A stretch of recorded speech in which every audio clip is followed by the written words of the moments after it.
Hola, Hola, Hola, buenas doctor tardes. Manuel, buenas tardes, bienvenido. muchas gracias. Bueno, aprovecho estos minutos para presentarlos. Está Sonia y Claudia, que forman parte de este grupo que nos va a brindar la capacitación. Ellos son personas que han transitado todo este camino de aprendizaje, ¿no? Para que podamos llegar nosotros a atender personas autistas de la mejor forma. Así que bueno, el doctor Gabriel Aubone es el jefe de, bueno, está a cargo del área asistencial en el hospital, en el laboratorio. Eh, Recientemente ha sido nombrado como su director asistencial del hospital, así que bueno, le agradecemos también estos minutos y bueno, poder dar un pasito más en pos del bienestar de nuestros pacientes, ¿no?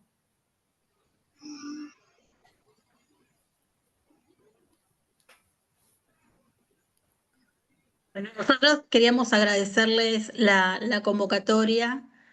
Les vamos a contar un poco a los demás que no nos conocen quiénes somos y qué es lo que hacemos.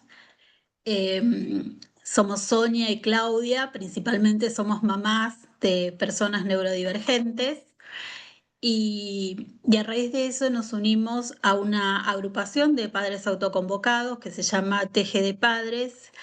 Eh, Cava, porque principalmente trabajamos en la ciudad autónoma de Buenos Aires y entre nuestros principales objetivos como agrupación tenemos la de divulgar y de crear concientización sobre lo que es el autismo. Fuimos aprendiendo más allá de las profesiones en el camino, en la vida diaria y en transitar nuestra maternidad como madres, en este caso, de niños que ya son adolescentes Bueno, entonces bienvenidos a en el la espectro charla autista. Autismo, Neurodiversidad y Accesibilidad en Atención Médica. Y ahí ven algo que son pictogramas que nosotros utilizamos con mucha frecuencia y a donde va a apuntar esta charla. Esta es nuestra agenda. Primero vamos a hablar de fundamentos contextuales. Después Claudia, que bueno, es la psicóloga del equipo, va a hablar de la definición de autismo y neurodiversidad, cómo determinados paradigmas y conceptos fueron cambiando. Y vamos a hablar de accesibilidad universal y cognitiva, ¿no? Es cómo podemos hacer comprensible, ¿no? una práctica médica. Cuando hablamos de qué contexto darle a esto, hablamos de eliminar barreras. Como ven en las tres imágenes, en la primera imagen aparece eh, tres personas mirando el partido a los que a todos se les da un banquito, el mismo apoyo, ¿no? Igualdad, se le da lo mismo. En el segundo, a cada uno se le da los banquitos que necesitan para poder ver ese partido y bueno, y pensar un poco en la tercera imagen qué significa eliminar barreras, ¿no? ¿Qué apoyos le vamos a dar a este perfil de pacientes para acceder a una buena práctica médica, ¿no? Y esto está en línea también con los objetivos de desarrollo sostenibles, ¿no? Que están orientados, por un lado, a temas de medio ambiente y por otro lado, a eliminar esas desigualdades, ¿no? Que se dan en diferentes contextos y en diferentes situaciones, y esto refiere al ODS 3, que es garantizar, ¿no? Un bienestar en todas las personas y una buena atención en el ámbito de salud. Eh, Antes de empezar a hablar de accesibilidad y de autismo, es importante hablar de que estamos transicionando hacia un modelo social de la discapacidad, ¿no? En línea con lo que dije al principio, ¿no? Eliminando todo tipo de barreras y en relación con la Convención de Derechos de Personas con Discapacidad, que nos habla, entre otras cosas, de un montón de derechos humanos como el acceso a la salud, a la educación, a la vida independiente, ¿no? Que fueron negados, derechos humanos que fueron negados a lo largo de la historia de la humanidad, pero que recién en el 2006 se consideran, ¿no? Derechos para estas personas. Esto se une también al modelo de calidad de vida, ¿no? De una mejor calidad de vida para este colectivo de gentes y cómo la discapacidad fue evolucionando, ¿no? Vean cómo las primeras imágenes hasta parecía sin cabeza, ¿no? La persona con discapacidad, y ahora estamos en la última imagen, ¿no? Eliminar todo tipo de barreras de acceso a la participación plena, ¿no? A nivel social, a nivel de salud, a todos, ¿no? A participar. Así que bueno, ahora le cedo la palabra a Claudia, que nos va a hablar sobre qué es la condición del espectro autista, ¿no? Esta condición del neurodesarrollo. La primera aclaración que hacemos es que cuando uno ve una persona con autismo o un autista, como algunos dentro del colectivo de personas en el espectro autista eligen llamarse, está viendo a una persona. Si bien comparten características generales, como no existimos dos seres humanos iguales, tampoco hay dos personas autistas iguales, ¿sí? Y tenemos lo que la mayoría ve. Generalmente vemos el diagnóstico, las dificultades, la discapacidad, los desafíos que esa persona presenta, pero es una pequeña parte de lo que estamos viendo, ¿sí? También son personas con grandes fortalezas, son personas muy luchadoras, son personas que hacen muchísimo esfuerzo en adaptarse a un mundo que no está diseñado para que sea comprensible por ellos, ¿sí? Y que todos tienen grandes posibilidades si hacemos que el mundo sea accesible, ¿sí? A nivel diagnóstico, hasta el año 2013, ustedes van a ver un círculo que está dividido en tres. En realidad, este modelo pertenece al manual de psiquiatría que se usó hasta el año 2013, que es el DSM-4, versión revisada, pero lo usamos porque se comprende mejor de qué estamos hablando. El autismo se caracteriza por dificultades o desafíos en el área de comunicación, del lenguaje y de intereses restringidos y conductas repetitivas. Comunicación y lenguaje, a partir del año 13, con la nueva versión del manual de diagnóstico, se entraron juntas y se dice que se caracteriza por estas dificultades en comunicación y lenguaje y en el área de los intereses y las conductas. Pero a su vez se le agrega, dentro de las características diagnósticas, el perfil sensorial. Generalmente las personas dentro del espectro autista tienen problemas a nivel de la sensorialidad. Puede ser por hipersensorialidad o por hiposensorialidad, ¿sí?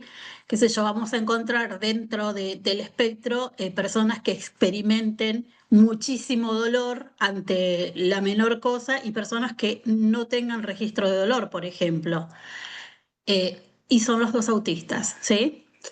Otra característica que hay que la gente piensa que hay grados de severidad dentro del autismo. El autismo no tiene grados de severidad.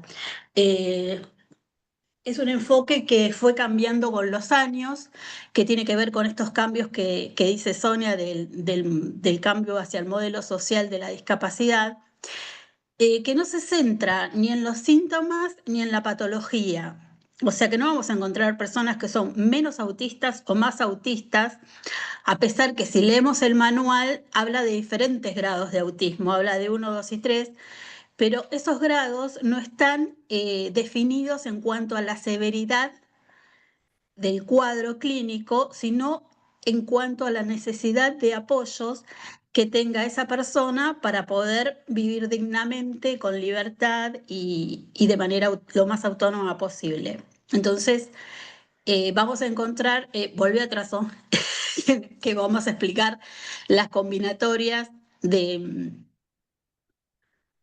del espectro. Elegimos representarlo no de manera lineal, sino a la manera de cómo se presenta el espectro lumínico. Y esa combinatoria, como se dan los colores, se va a dar por diferentes variables Acá pusimos solamente algunas, pero son muchas más que tienen que ver con el lenguaje, motricidad, percepción, lo cual también va a ser dinámico dentro del diagnóstico en general y también a nivel intrapersonal. Digamos que una persona en un determinado momento de su vida puede ubicarse en un lugar de este espectro y en otro momento puede estar perfectamente en otro. Listo. Y el concepto de neurodiversidad es un concepto bastante nuevo, o sea, tiene que ver mucho con el avance de las neurociencias. Lo que nos habla de neurodiversidad es que si bien morfológicamente nuestros cerebros son iguales, funcionalmente son diferentes.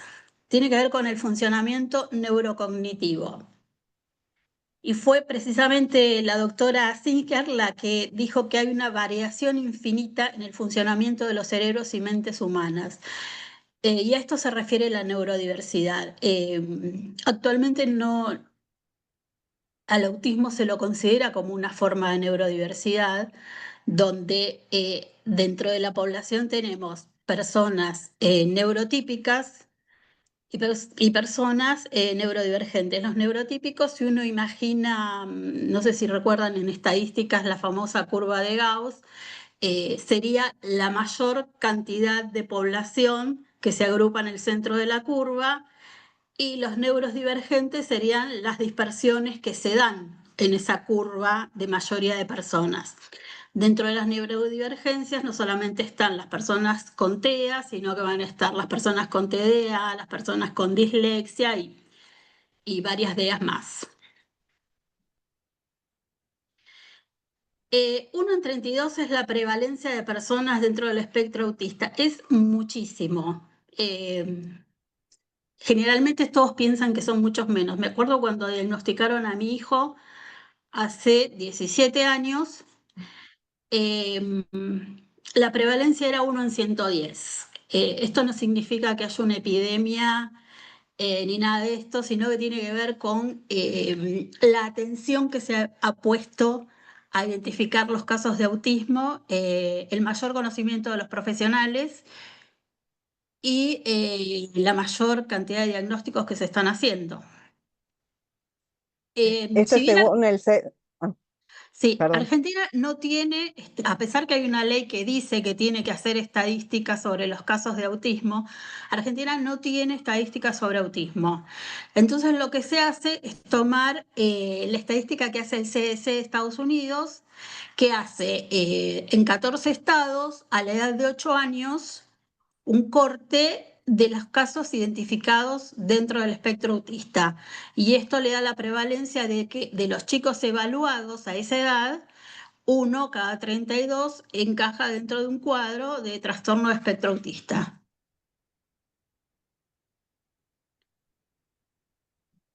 Bueno, las personas con autismo presentan múltiples desafíos, ¿sí? Hay muchos desafíos que se terminan transformando en barreras, ¿no? Tienen lo que hablábamos, los desafíos sensoriales, ¿sí? Muchos tienen desafíos a nivel del equilibrio, de la propiocepción, también desafíos en comprender los estados de ánimo, ¿sí? Les cuesta leer qué es lo que le pasa a las otras personas, ¿sí? Es algo que técnicamente se llama desafíos en la teoría de la mente, que es adjudicar una mente diferente a la otra persona y que puede estar pensando y sintiendo algo completamente diferente a lo que yo siento, y hay dificultad a veces para poder registrar eso y comprenderlo. Intereses en ciertos temas, es lo que en diagnóstico llaman intereses restringidos. En realidad, como estamos tratando de encontrar terminología más amable, últimamente se los llaman intereses especiales, los hace especialistas realmente en diversos temas y son investigadores profundos en lo que les interesa.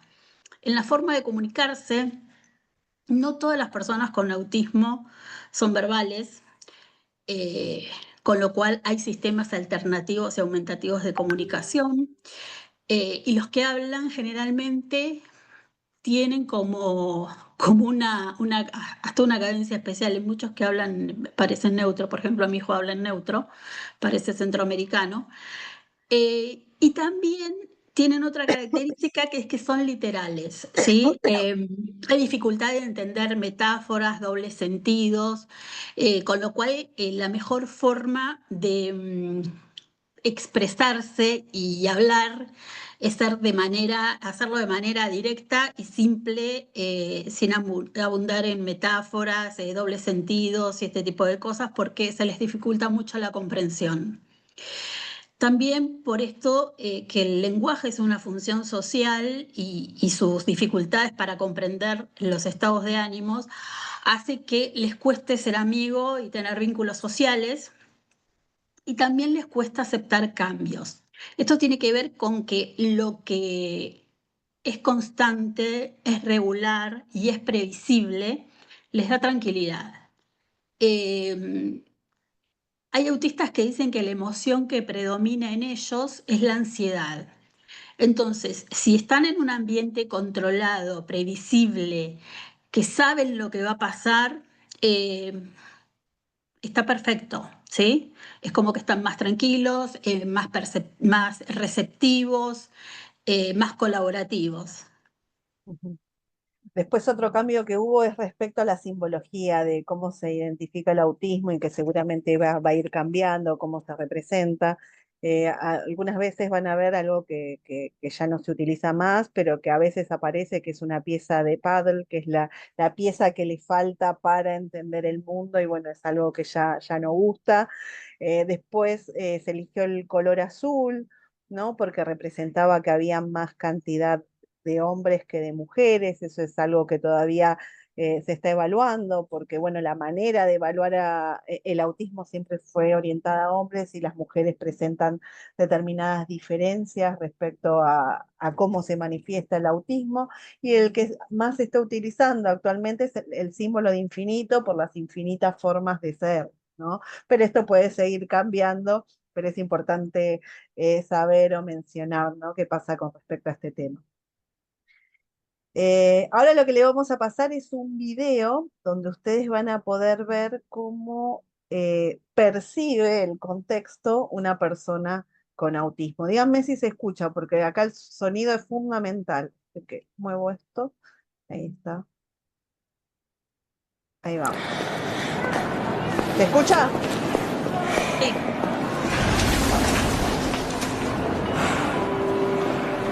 Sí.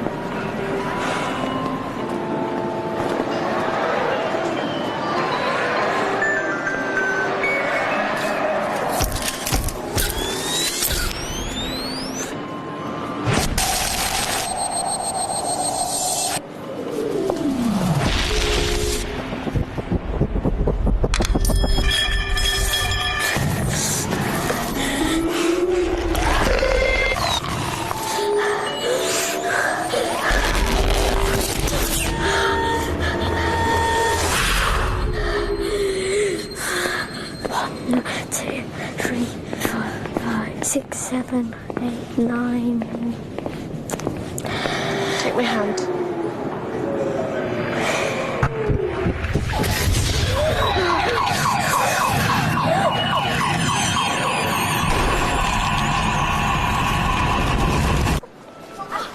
No, Alex. It's fine, isn't it? I'm not naughty. I'm autistic. And I just get too much information. Bueno, a ver. Palabras que tienes que evitar cuando empiezas con la IA con. Perdón.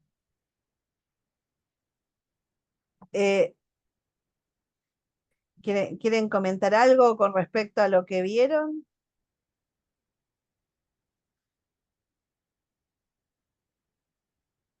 Clau. Por ejemplo, que el nene en un momento empieza a contar con los dedos, ¿sí? Esto, 1, 2, 3, 4, 5, y empieza de vuelta. Eso es una estereotipia. A veces las personas dentro del espectro autista tienen movimientos que que para nosotros no tienen absolutamente ningún sentido y para ellos tienen mucho sentido. Es un intento de su cerebro por regularse, ¿sí? Por volver al equilibrio. Todos tenemos estereotipias, pero están socialmente aceptadas. Los chicos o las personas dentro del espectro autista lo van a ver que el tema del aleteo, de repetir palabras que son ecolalias, bueno, también tienen el mismo funcionamiento, de dar golpecitos, de saltar, bueno, esas son todas formas de autorregulación y no hay que extinguírselas, porque la pasan mal si uno se lo saca. Antiguamente se creía que, bueno, había, me acuerdo una técnica que era cuando los chicos estaban leteando, Aleteando. que le decían menos quietas, es un horror, no se usa más, porque lo que está buscando su sistema nervioso es de equilibrarse. Entonces, hay que dejarlos hacer esto. Si ven en el video, es como que el chico entra al shopping y cada vez todos los estímulos del ambiente empiezan como a subir, ¿sí? Van creciendo todo, hasta que llega un momento que está ya en una crisis. Bueno, es cuando ya ni siquiera esto del intento de autorregularse, ya ni siquiera le alcanza, ya no le sirve. Por estos, Seguramente, sí, por estos perdón. motivos, vieron que en los supermercados, en los shoppings y demás, empezaron a instaurar lo que se llaman las horas silenciosas, ¿sí? Tiene que ver con esto, con bajar la cantidad de estímulos ambientales para que una persona pueda disfrutar de esos espacios también. Sí, Sonia. Bueno, sí, seguimos. Bueno, entonces ahora vamos, digamos, al punto de qué consideraciones hay que tener en cuenta al momento de realizar prácticas médicas. Como dijimos al principio, lo más importante es anticipar la práctica, porque eso va a lograr una calma, ¿no? Va a bajar la ansiedad en la persona, va a saber qué va a suceder, considerando que hay prácticas médicas que también son muy complejas e invasivas. Pienso en las prácticas femeninas, por ejemplo, o lo que sucede con un dentista. Entonces, eso la persona lo tiene que saber de manera anticipada, más si tiene desafíos, como bien decía Claudia, en la comprensión. Dar prioridad de atención, esto es algo que hay que mencionarlo en la recepción, donde está la parte, el área administrativa del centro de salud. Siempre que una persona se presente, tenga o no tenga CUT y pida esa prioridad de atención, hay que tenerla en cuenta porque a veces, bueno, estos estados de ansiedad provocan estos temas de disrupción, ¿no? Y después proporcionar elementos de regulación, hay varios, bueno, nosotros generalmente utilizamos el teléfono, pero hay algunos que se llaman fidget toys o mismo protectores auditivos por los sonidos que se dan, y crear, esto es lo más difícil que no conseguimos en los centros de salud, que es generar espacios y áreas de regulación sensorial. Es muy importante porque una sala de espera con mucha gente es muy probable que se genere esto que ustedes acaban de ver en el video. Bien, y bueno, el área de regulación sensorial, o sea, puede ser un área muy simple, sin ruidos visuales, ¿no? No tiene que tener una sobrecarga visual. Bueno, y ofrecerle a la persona, y por lo general, si va con un acompañante, cualquier tipo de elemento que pueda utilizar para estar tranquilo y así poder esperar. Eh, Hablando de este tema, por ejemplo, hay un palco sensorial en River, ¿no? Donde hay un vidrio que da al estadio y de esa forma pueden participar personas dentro del espectro. Y recientemente está el programa Yo Amo Viajar de Aeropuertos Argentina, donde en Ezeiza crearon este espacio, ¿no? Que tiene hamacas, un espacio de juegos, después almohadones. A ver, no necesariamente tiene que tener todo esto, ¿no? Estos son programas pensados específicos para personas con autismo, pero uno puede pensar en una sala, ¿no? Tranquila para que pueda ir ese paciente que tal vez pueda tener unas sobrecargas sensorial o algún tipo de disrupción dentro de una sala de espera con mucha gente. Bueno, volvemos de nuevo, estamos en la búsqueda de generar buenas prácticas y proporcionar esta equidad, ¿no? Estos apoyos que la persona, el paciente con autismo necesita para acceder a su práctica médica. Entonces, cuando hablamos de esto, hablamos de accesibilidad universal especificada en el artículo 9 de la Convención de los Derechos de Personas con Discapacidad. Y que cuando hablamos de accesibilidad universal, hablamos de la accesibilidad física, que es la que reconocemos habitualmente, que son estos dispositivos de ingreso a los entornos, como son las rampas, pero también hay otros, ¿no? Sillas de ruedas, todo lo que facilite, ¿no? El desplazamiento dentro de un entorno, accesibilidad sensorial relacionada generalmente con el braille, pero acá estamos viendo también un museo donde la persona puede detectar qué hay en ese cuadro, ¿no? Y accesibilidad cognitiva. Ahora la pregunta es, ¿qué es la accesibilidad cognitiva? ¿O qué piensan ustedes que es la accesibilidad cognitiva? Bueno, la accesibilidad cognitiva es hacer los entornos fáciles de entender, ¿no? Propiciando ya sea herramientas, señalización, imágenes. Acá lo importante es que la imagen se procesa por el lóbulo occipital, es un constructo muy sencillo de entender, a diferencia de las palabras. Muchas veces en una práctica médica, un médico, un profesional puede, digamos, abrumar a la persona de palabras cuando en realidad con una imagen podría decirle, vamos a revisarte el corazón y le muestra el estetoscopio, ¿no? O sea, a veces, como dice la frase, una imagen vale más que 1000 palabras porque se procesa de manera mucho más sencilla. Entonces, ¿qué elementos o qué herramientas de accesibilidad cognitiva conocemos? Bueno, la señalización, y acá en esta presentación vemos en la primera imagen un centro de ancianos donde hay imágenes que facilitan el desplazamiento hacia el baño, ¿no? Apoyos visuales, abajo ven cómo es el procedimiento para extraer sangre, voy, espero, me sacan sangre, ¿no? Vuelvo a casa, puedo decir. Historias sociales, ¿no? Que es esta anticipación de la que hablábamos y que luego les voy a mostrar algunas herramientas. Y bueno, y también existe en la época de la tecnología un montón de apps y dispositivos, ¿no? Y recuerden siempre que la anticipación disminuye la ansiedad. Clau, ¿querés agregar algo? Había una pregunta justo que se podía hacer. La anticipación es fundamental, ¿sí? La incertidumbre y no poder expresar esa incertidumbre hace que aparezcan las crisis.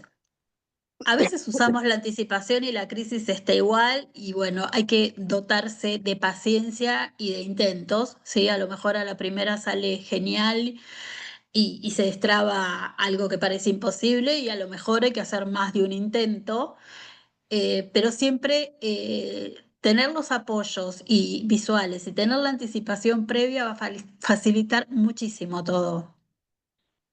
Sí, Sonia. Bien.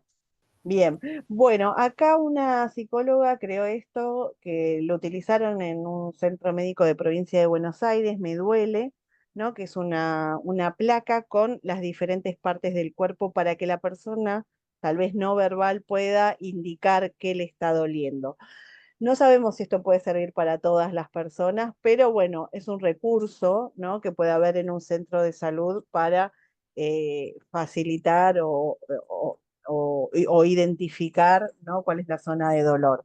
Después, bueno, hacia el final les voy a mostrar, es una app, dicta Pictos, donde, bueno, uno va poniendo las palabras y va apareciendo en pictogramas, ¿no? Qué prácticas van a realizar o hacia dónde se dirigen. Y como decía Claudia anteriormente, están los sistemas aumentativos y alternativos de comunicación. Nosotros estamos hablando ahora de imagen como recurso para la comprensión.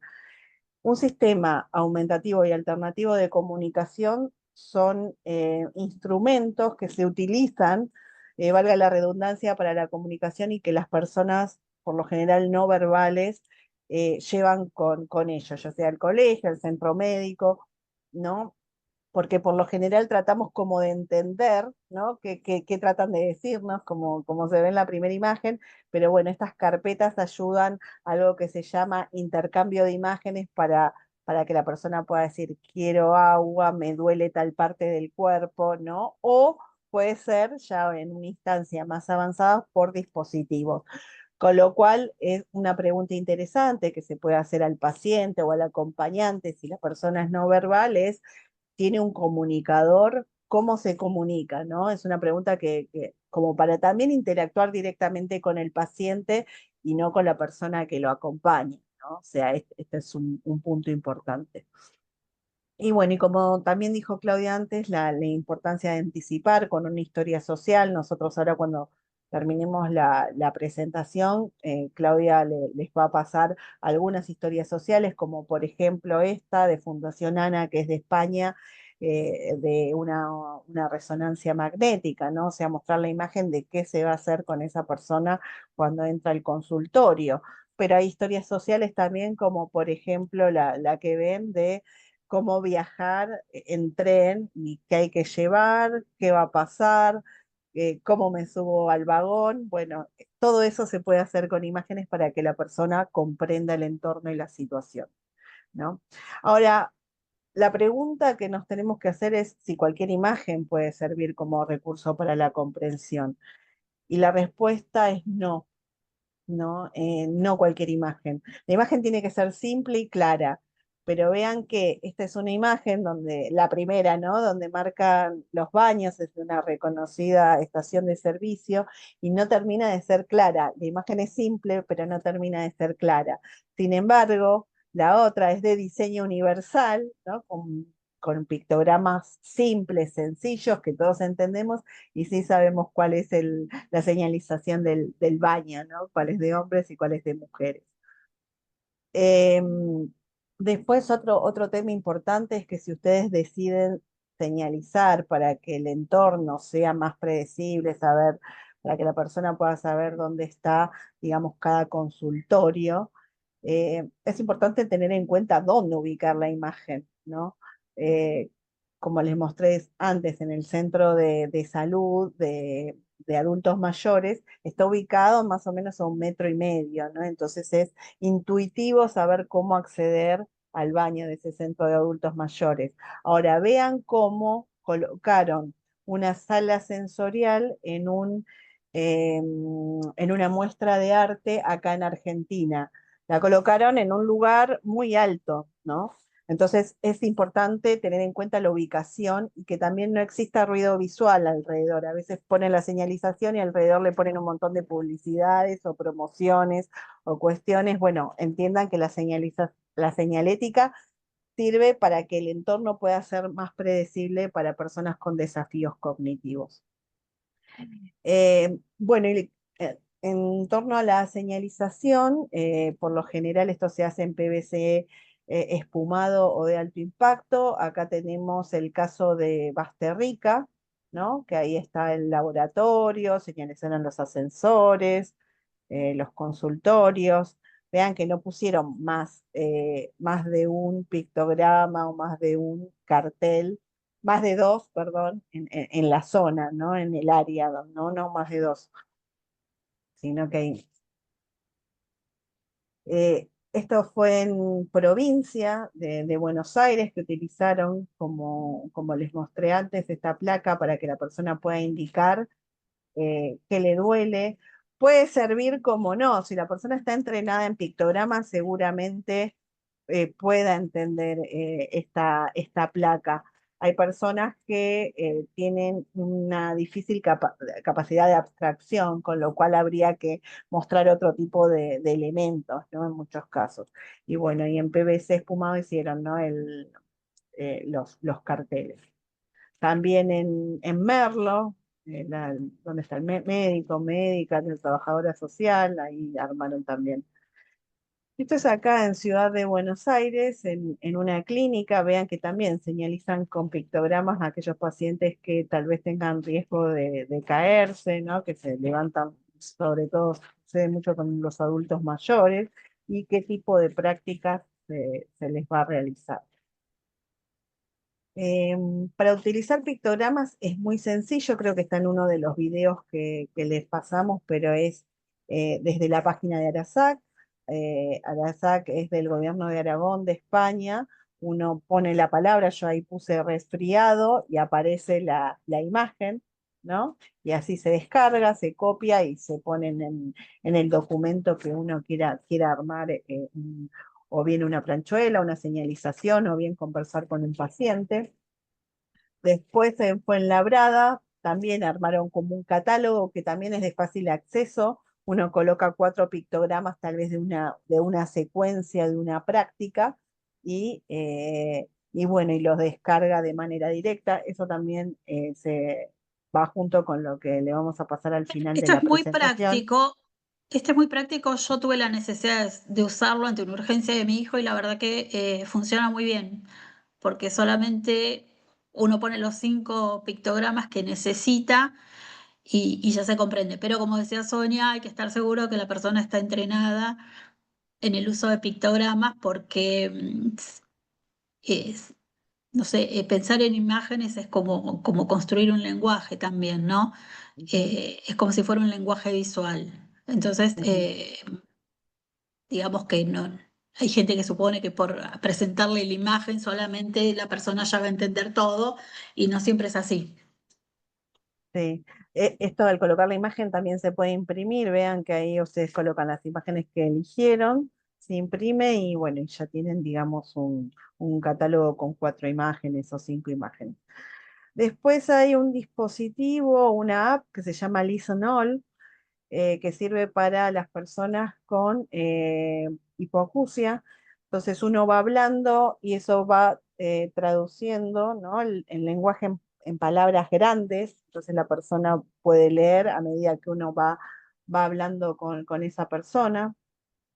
Después está la app Háblalo, que es la que utilizó Esteban Bullrich, o utiliza, creo.